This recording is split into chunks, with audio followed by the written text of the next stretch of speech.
This is Mercedes 560 SL, dead battery, and key is not turning here.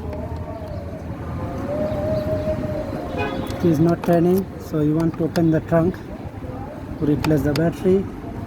So what I have to do, I make the one hole here. I make the one small hole on this part. Okay, and I'm going to open it by this screw.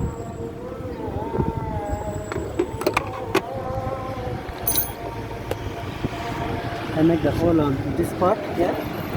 Just put the screwdriver. Okay.